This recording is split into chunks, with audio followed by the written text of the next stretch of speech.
All right, I'm gonna try to do a little video to explain to a young lady about needle feed.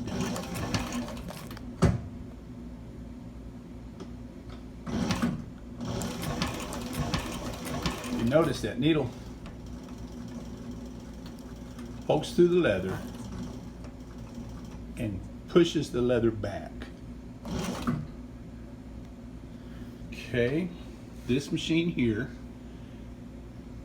is the 900 that you're thinking you're going to get. I hope you get. I think you'll like it. Now, there's the stitch it leaves right there. Okay, now this stitch over here is from another needle feed machine that I did some different things on, so it's not adjusted properly, so don't worry about that. Here's another needle fed machine. It's a little different. There's your presser feet that lift. This is nothing but a needle guide.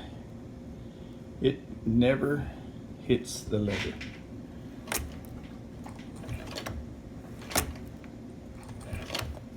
It's kind of dark over here. See how that just does it like that. That's my big old Monster 9710. Okay, now here is, I'm not going to sew with this one, but I'll show you what it does. Here's the same thing, except we've got the square drive like you talked about earlier, or that I talked about earlier. That, let me see if I can get this. This one I like because if I need to, I can hand crank it. Now, if I had to do a lot of hand cranking, I'd take that rubber belt off right there. But for now, I'm just going to press on that. Sorry for the ugly legs. And what that does is let that motor move. Now, see, all that does is, again, needle fed.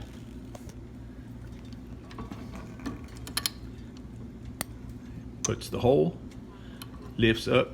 Well, of course, I boogered it up, but see there how that moved it. And again, this thing here is nothing more than a needle guide. Whoops. Keeps you from bending the needle, which is handy when you're doing, like if you're doing repairs, or if you're going to do a sew a fresh lining onto an older saddle.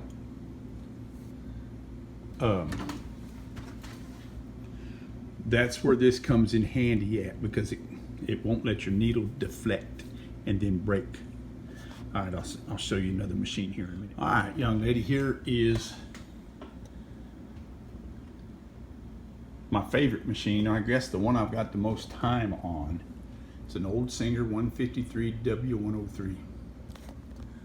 You're gonna want one of these smaller ones simply because those big machines back there that I just showed you, they won't do real thin stuff, and they won't do that 138 thread like that without leaving a big hole, because you're having to use a big old needle. You can get the smaller sized needles, but they don't have the leather point on them. So that's why I'm going to tell you to, after you get the big one, you'll need a little one eventually for smaller projects. But this is your true walking foot, like everybody talks about, because you've got, number one, the needle that'll feed it that way. You've also got, oh, I got a point over here. You got the needle that'll feed it. Then you got that dog, the dog feet down there that come up and feed it. See how that needle goes in, and everything, the needle and them dog feet move back. And then of course when your leather's down there,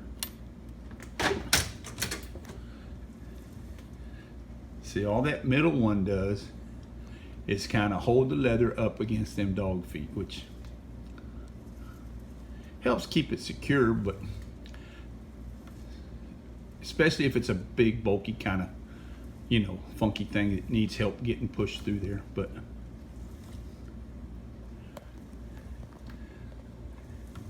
that's the only difference right there between those needle feeds over there and what everybody calls a walking foot or a compound.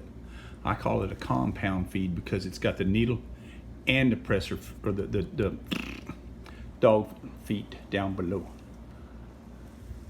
pushing the leather through. So anyway, I hope that helped you. Toodaloo, buckaroo.